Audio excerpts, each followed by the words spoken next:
बिहार में इससे पहले भी अभ्यर्थी पीटे गए हैं, भाजपा ने पिटवाया है। डाकबंगले पर जो पीटे गए 3 घंटे तक चल रहे थे, रस्सा कस एजिटेशन चल रहा था, लेकिन उग्रता नहीं थी। घटना की निंदा हुई। जिस दिन सरकार बनती उसी दिन से व्याकुल हो जाते हैं बेरोजगार के लिए। इतनी व्याकुलता कैसे? मैं बता रहा हूँ, जो भी अभ्यर्थी बिहार के हैं सब लोग आशान्वित हैं, सब लोग को पता है कि हमको अवसर मिलेगा। ये बड़का झूठा पार्टी नहीं है भारतीय जनता पार्टी जैसा। नमस्कार, मैं युवराज, आप देख रहे हैं डेमोक्रेटिक लाइव। देखिए, इस वक्त हमारी मौजूदगी आरजेडी कार्यालय में है और आज हम आरजेडी विधायक और आरजेडी के प्रवक्ता शक्ति सिंह से मुलाकात की और उनका बाइट लिया। उनसे मैंने पूछा कि 2 दिन पहले सीटेड विटेड शिक्षक अभ्यर्थियों के साथ घटना घटा था और उन पर लगातार लाठी से वार किया गया था एडीएम द्वारा और तिरंगों पे भी वार किया गया था। सवाल मैंने सतीश कुमार से भी पूछा था, जो आरजेडी के विधायक हैं, तो उन्होंने कहा था कि 2 दिन बाद इसका जांच प्रक्रिया पूरा कर लिया जाएगा। हालांकि आज 25 तारीख हो गया है, यानी कि 25 अगस्त है और ऐसे में आरजेडी विधायक और आरजेडी के प्रवक्ता शक्ति सिंह से मैंने पूछा कि आज 25 तारीख हो गया और 2 ही दिन का वक्त आप मांगे थे, जिस पे तेजस्वी यादव भी पीसी करके प्रेस कॉन्फ्रेंस करके एडीएम पर कार्रवाई किया जाएगा और 2 दिन का जांच का समय भी उन्होंने दिया था कि 2 दिन में ये जांच प्रक्रिया पूरा कर लिया जाएगा। ऐसे में ये बड़ा सवाल खड़ा होता नज़र आ रहा है और जब मैंने इन पे पूछा तो हालांकि घुमा के इस पे जवाब दिए हैं, कोई संतोषजनक जवाब नहीं दिए हैं। क्या कुछ कह रहे हैं शक्ति सिंह, आप खुद पहले सुन लीजिए। 22 अगस्त को सीटेड बिटेड पास और शिक्षक अभ्यर्थी आंदोलन कर रहे थे डाकबंगला चौड़ा पे, जिसको बुरी तरीके से पीटा गया, झंडा पे भी वार किया गया और माननीय तेजस्वी यादव आकर के पीसी भी करते हैं 2 दिन के बाद इसका जांच हो जाएगी, सारा चीज़ सामने आ जाएगा। आज 25 तारीख हो गया सर, क्या कुछ हुआ इसके बारे में? बिहार में इससे पहले भी अभ्यर्थी पीटे गए हैं, भाजपा ने पिटवाया है, जो अपनी मांगों को लेकर करके सड़कों पर आंदोलन करते थे। लेकिन तब में और अब में अंतर है। डाकबंगले पर जो पीटे गए 3 घंटे तक चल रहे थे, रस्सा कस एजिटेशन चल रहा था, लेकिन उग्रता नहीं थी। ऐसी कौन सी परिस्थितियां बनी कि एकाएक उग्रता हुई? जिन अधिकारियों ने डंडे बरसाए उसके फुटेज भी खंगाले गए, घटना की निंदा हुई, भर्त्सना हुई। ये तेजस्वी जी ने सबसे पहले किया, उप मुख्यमंत्री होने के नाते ही नहीं बल्कि कमिटमेंट किया लोगों ने। हमें पहली बार लगा देश के अंदर में 8 सालों में जो लोग शीतलता का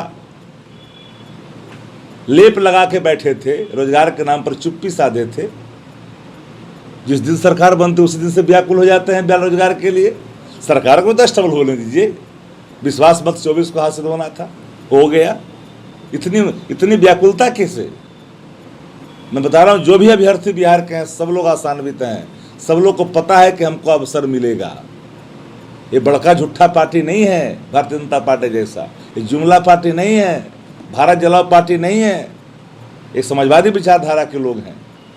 सर, उस दिन डाकबंगला चौराहा पे जो हुआ, इसमें राजद का कहना है कि वो कहीं ना कहीं भाजपा प्रायोजित घटना था। नहीं, मैंने कहा उसमें हमारे अभ्यर्थी भी थे, लेकिन जिस तरह की चीजें खुल करके आई, एकाएक एजिटेशन लाठियों में तब्दील हो गया। हो सकता है सही भी हो, गलत भी हो। एक लड़का, एक व्यक्ति झंडा लिए हुए, नेशनल फ्लैग लिए हुए, आपने कभी देखा है कि अभ्यर्थी नेशनल फ्लैग लेकर के जाते हैं, उसके हाथ में झंडा ऐसे किसे कर रहा है, मारने वाला व्यक्ति मार रहा है, झंडा पकड़, ये बात हमको पच नहीं रहा था। इसलिए वो प्रथम दृष्टया में कहीं ना कहीं उसमें कंस्पिरेसी की बू नजर आ रही थी। पूरे घटना की निंदा की गई, लेकिन प्रथम दृष्टया कहीं कुछ लगता है तो अन्वेषण उसकी भी होनी चाहिए और उस मजिस्ट्रेट का भी, उसके कर्तव्य जो किया, तो उस पर तो स्वाभाविक तौर पर जांच में जो चीज़ें आएगी, जांच एक दिन का विषय नहीं ना है। किसी की नौकरी पर कार्रवाई करिएगा तो कानून के तहत करिएगा ना, कल कोर्ट चल जाएगा। मुख्य कानून से नहीं ना सस्पेंड होता है कोई। जब तक एविडेंस अगेंस्ट एक्यूज जब तक नहीं एस्टेब्लिश होता है, तब तक कोई एक्शन होता है क्या? नहीं होता है। अब देखिए, अब सूत्रों के हवाले चलाया ना तेजस्वी जी के खिलाफ, मॉल मॉल मॉल, अब पर गए उड़ते, उल्टा पर गया। भाजपा के सांसद, भाजपा का मेयर, भाजपा का मुख्यमंत्री, शेयर होल्डर मेहता, एक और सब दोनों है गुड़गांव का रहने वाला। नाम किन का आ रहा है? बिहार का एक नोटोरियस गैंग का एक सदस्य बिहार का है, मेंबर है उसमें, वो व्यक्ति प्लांट कर रहा है। नोटोरियस गैंग का मेंबर होना भी 3 ही है, एक चेयरमैन है, 2 मेंबर है उस गैंग में, जिनके अतीत बड़ा सुनहरे हैं। न जाने कितने कितने आरोप है, कितने कितने केस हैं, कितने कितने गंभीर मामले हैं। तो व्याकुल थे, सपना टूटा है, तो स्वाभाविक रूप से जो खुलकर आए हैं मीडिया को भी सत्ता की जांच करना चाहिए ना। सूत्रों के हवाले से जो मंजूर चला दीजिएगा, देश से मांगना चाहिए माफी भाजपा को। कहीं से चूक होती है, लोकतंत्र डेमोक्रेसी से ही चलता है। हम लोग चूक होते हैं, लोग माफी मांगते हैं, लेकिन भाजपा बेशर्मी की प्रकाष्ठा पर है। तब लोग तक कहा गया कि 3 जमाई खोज रखा है नए दौर में, सीबीआई, ईडी और आईटी के संदर्भ में। सर लगातार बिलो द बेल्ट एक्शन होती है जी। संवैधानिक संस्थाएं की स्वायत्तता पर सवाल खड़े हो रहे हैं जी। और कोई सवाल है? सर लगातार 3 साल से वो लोग अपने रिजल्ट का इंतजार कर रहे हैं, अभी नियुक्ति उनकी नहीं हुई है, और कितना इंतजार उनको करना होगा? हम लोग सारी बात कह दी आपको। जी इसमें जो ज़्यादा व्याकुल कुछ देख रहे हैं 2-4 लोगों को, जी हम सबसे आग्रह करेंगे, आप मेरे ही भाई हैं, आपके अंदर विश्वास टूटा होगा क्योंकि लंबे समय से आसान्वित थे आप। धैर्य रखिए, प्रक्रिया एक दिन में नहीं होती। उनका कहना है सर कि 3 साल से ये वही लोग बोल रहे हैं, उनके मैं बहुत चीज़ों को देख रहा हूँ, जिनके जिनके वक्तव्य आ रहे हैं उनका भी हम लोग आराम से उनका प्रोफाइल भी देख रहे हैं। इनके फ्रेंड लिस्ट में कौन कौन लोग हैं, कहाँ से गाइड हो रहे हैं। जो सारे अभ्यर्थी हैं सब तो बेचारे आसान्वित है कि हाँ मिलने वाला है। अब देखिए ना जाकर के फेसबुक में सब लोग मान रहा है कि नहीं, तो समय न होना चाहिए। जितने अभ्यर्थी हैं लगभग सब आसान्वित हैं। अब इक्का दुक्का कुछ जो ज़्यादा कर रहे हैं उनसे भी आग्रह है कि आप इसी अथी में आपको भी आना है घेरे में, तो निश्चित तौर पर आप लाभ लीजिए अवसर का। सर महागठबंधन की सरकार बने हुए भी ज़्यादा दिन नहीं हुए और ऐसे में लगातार छापेमारी का दौर शुरू हो गया, राजद की कई बड़ी। वही बात ना हमने कहा है आपको जी कि जो सरकार जनता से हार जाती है, जो सरकार संख्या बल से हार जाए और वो तंत्रों का इस्तेमाल कर देश के अंदर में अघोषित नहीं, कल के एक्शन ने स्पष्ट कर दिया कि अब घोषित इमरजेंसी लागू करना चाह रही है देश के अंदर में भारतीय जनता पार्टी। इमरजेंसी का क्या असर हुआ इस देश में लोगों ने देखा है। माफी इसलिए कहा कि भाजपा को माफी, प्रधानमंत्री नरेंद्र मोदी को माफी मांगना चाहिए, प्रधानमंत्री जी को,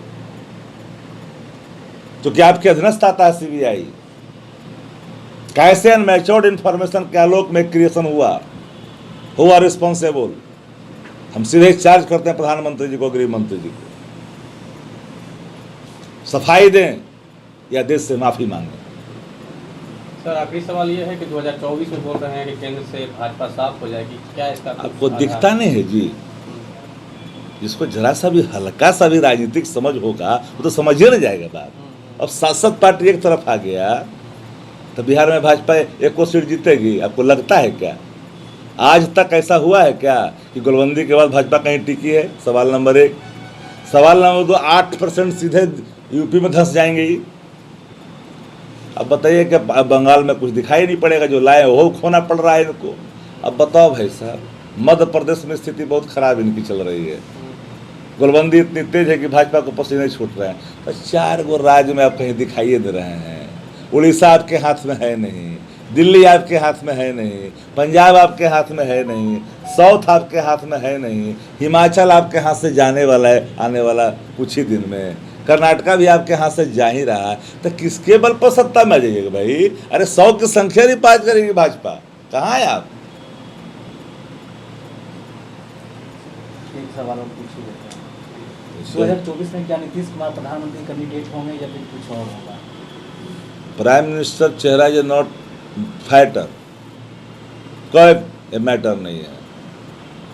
कौन होगा फाइटर ये मैटर नहीं है। मनमोहन सिंह थे क्या? उनका चेहरा था क्या? यूपीए चुनाव जीती थे 2004 में। वाजपेयी जी की सरकार के, अडवाणी जी के गए बेटिंग प्राइम मिनिस्टर के रूप में खड़े हुए थे। आप देखे हैं ना, आपके सामने उदाहरण है। एक बड़ा गुलबंदी जो लोकतंत्र की रक्षा चाहते हैं। महफूजियत चाहते हैं, संवैधानिक संस्थाओं का संविधान की रक्षा चाहते हैं, सब लामबंद हो चुका है। ये लोग देखते हैं, इन लोग का बॉडी लैंग्वेज देख नहीं रहे हैं देश भर का क्या परेशानी है। गडकरी जी नाराज चल रहे हैं, भीतर से अडवाणी जी, मुरली मनोहर जोशी जी, राजनाथ सिंह जी, सब लोग दुखी है भाई इस नोटोरियस गैंग से, अलोकतांत्रिक एक्शन से, मिसयूज ऑफ का जो आपको एजेंसी है उससे। तो आपने सुना आरजेडी विधायक और आरजेडी के प्रवक्ता शक्ति सिंह ने क्या कुछ कहा। उन्होंने साफ तौर से कहा कि बीजेपी के बारे में भी उन्होंने कहा कि बीजेपी अब बड़का झूठा पार्टी है, सिर्फ उनका यही काम रह गया, इसके अलावा कोई काम नहीं रह गया। और सीटेड बीटेड अभ्यर्थियों पर भी उन्होंने लंबी चौड़ी अपनी विचार को रखा है। इसी तरह का खबर देखने के लिए देखते रहिए डेमोक्रेटिक लाइव, और अभी तक हमारे चैनल को सब्सक्राइब नहीं किया है तो कर लीजिए। फेसबुक पे देख रहे हैं तो लाइक फॉलो कर लीजिए, साथ ही साथ ट्विटर पे भी फॉलो करें। धन्यवाद।